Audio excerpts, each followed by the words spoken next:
K5RFL here with K5RFL Inspired YouTube channel, and today I am testing out the Mike 1 Echo Charlie Charlie Slidewinder DX coil. I've got it paired with a MFJ-1979 17-foot whip and the MFJ-1976W ground rod kit that comes with a mount and a clamp, along with about 25-30 feet of wire for a ground radio. Right now I've got it on the 40-meter band, so I'm going to flip the camera around and show you that and show you our results on the analyzer right now. So it's a 4-foot rod. I don't have it as far in the ground as I'd like it, so if I got it buried a little further, sure I'm going to see some more improvement there. Just trying to test out today. Just want to play around. Don't mind the dog over there. So I've got the green coil, and that is the 17-foot whip fully extended. My ground radial, I don't know if you can see it out to the back, and I've got about 50-foot coax here, and MFJ 226 analyzer. So we got about a 1.37 to 1, and this is from 7.0 to 7300, so flat all the way across the 40-meter band. Very excited about that. And of course my ultimate goal is going to be a mobile setup. I'm working on a bracket on my car, so I'll show you kind of what I'm going to do with that in a minute. As soon as we get the bracket mounted here in the next couple of days, I've got a 6-foot whip to go on the coil for my mobile setup, and we'll test again there and do some other reviews in a mobile setup and see how it does. Alright, so I'm going to pause a minute. I'm going to change bands and adjust the coil. But you know what? I'm going to first, let's do this. Let's go to this coil and see if you're familiar with the Wolf River coils coil. That's a little, I've heard, I don't have any personal experience with it, but I have heard it's a little difficult to adjust and a little clunky. But this, the Slidewinder, is smooth up and down. It's very, very smooth motion. It's connected all the way around, touching the coil except for right here where it gathers. And you can see moving up and down, you don't have to loosen the bolt to slide the coil up and down, but at the same time it's not going to move on its own. It does seat well in place. So a little closer look there, you can see the grooves that are around in the form, and that helps as well airflow a little better, so that you can slide the coil up and down with ease. It's the only thing I don't like about this mount. I may get an extended thread. The SO239 comes up a little far into the connector there, so that's as far down as the coil will screw in. So I'm going to see if I can find a little bit longer 3H24 coupling to go with this. There you see the this is the 1936 MFJ 1936W kit. The 36 WT is this kit with the 17-foot whip. So you've got the little copper mount there, and see I just stripped off some wire to focus in, and just have it pinned against the rod with the clip tightened down. Alright, so now we'll pause a minute. I'm going to adjust this for 20 meters and we'll come right back. Alright, so see here, got a 1.73 to 1 flat across 14. This is from bottom to top, CW and phone. It is flat. Now I want you to take note of one thing here. Now give you a little background on myself here in a moment, and make some of this make a little more sense. What I did for the whip, if the bottom section of the whip is collapsed, you can see that here. You got that collapsed, and we're near the top of the coil in the adjustment. to get this. Again, the ground rod is not buried as far as it should be, so that's going to affect it as well, and collapse the whip a little more. Now, a little background on myself.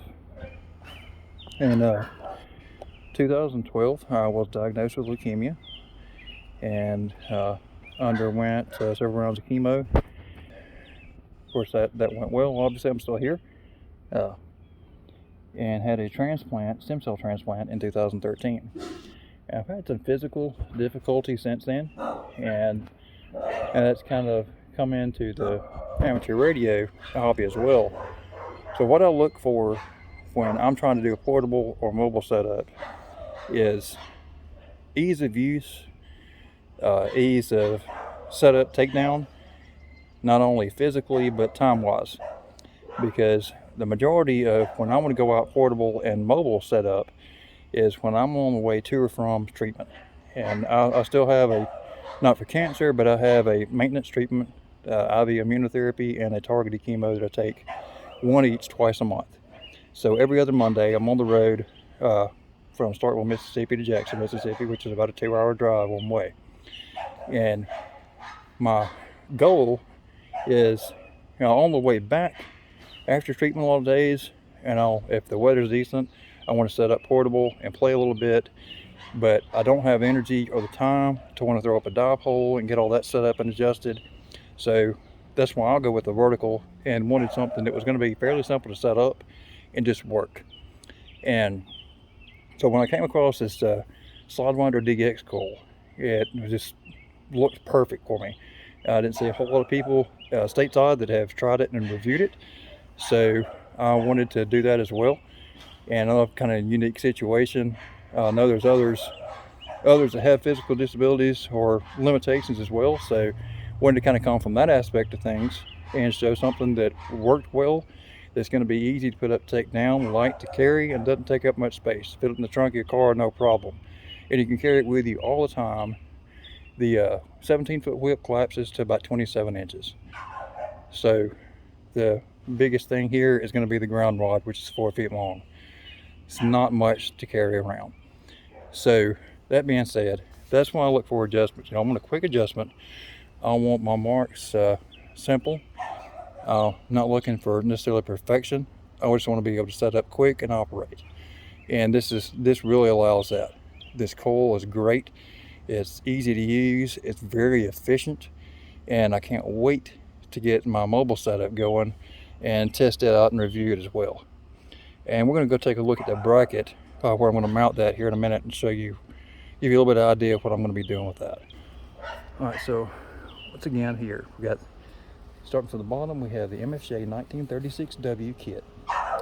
4-foot copper ground rod comes with the mount with the 3/8-24 coupling on it, and SO239 connector for coax. And then you've got your little clip and about 25 foot of, which is 18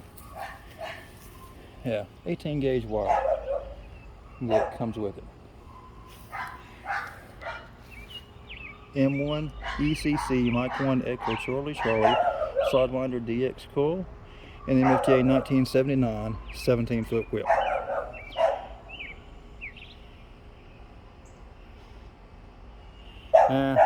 Over here in the background, don't mind the mess, excuse that, and don't mind the PVC. That's from old antenna, and just haven't had a chance to get the gray pipe down. Running a Ringo Ranger for my 2-meter setup. Got mine on a 4x4 post there, tilt over. And go ahead up here, got an off-center fed 80 to 10 meter dipole, stretching the tree. Got another 4x4 post and ground on the other side to tie that end off. And it's been working pretty well for me. All right, let's go to the car and look at this bracket real quick. And I'll show you some of the other goodies in the car.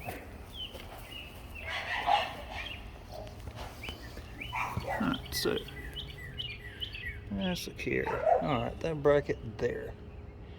What we're going to do is weld a got a couple pieces of angle iron. We're welding in a T, and I'm going to bring it out to the side of the car. Give about a 1.5 inch clearance from the side of the car, and I've got a gumdrop mount that the coil will mount to, and of course the 6-foot whip. It's a mess back here. I don't pay attention to everything. I keep everything in the car that I might want to use for playing around on my radio, so my wires aren't tucked away yet. I've got the MFJ-1979 here. I've misplaced my lead, so I'm gonna get that replaced. It's part of a PVC homebrew buddy stick antenna that I put together that works really well on 20 and 40. The other piece of this is actually inside, so this does me no good. Right in the car anyway. It's my 6-foot whip. This is just another bits and pieces antenna I put together. Got a loading coil, and I've got a I think it's a 10-foot, 12-foot whip on top of that. And it does okay. And just some loose junk laying around. And of course I've got a ICOM 880H for my dual band setup, and FT 891 is my HF rig. And my speaker mounted back here. Echoes fairly well, so I can hear it great, and I don't have a lot of room up front, the console mount. This is my other option for the portable. I picked this bracket up at Handfest this weekend for 20 bucks. Little stand came from Lowe's. I think it cost me 30 a few years ago, and don't use it for anything else. So this stand, just a lightweight little tripod. Not a big deal, but it works fairly well. This bracket is actually kind of set up for the dual ham stick deal, but you can use this side here to just attach a ground wire to. A couple of radials if you wanted to, and put your antenna on this side. So I've got the tent stakes here strapped in just for the legs. If a little bit windy, I was using this tripod, the tent stakes wrap around the braces pretty well, hold it in the ground. So that's that. Anyway, in a couple of days we're going to have this bracket set up and mobile antenna going. And when we get the mobile antenna set up and going, we'll do a test again with the M1ECC Slidewinder DX coil and mobile setup. This is K5 RFL. If you like it, give me a thumbs up. If it's terrible, give me a thumbs down and let me know what you want different. I just enjoy playing around with amateur radio. YouTube is a little fun sometimes. I like to share a little bit of what I've got going on, maybe to help somebody else. 7.3, and that's all. K5 RFL.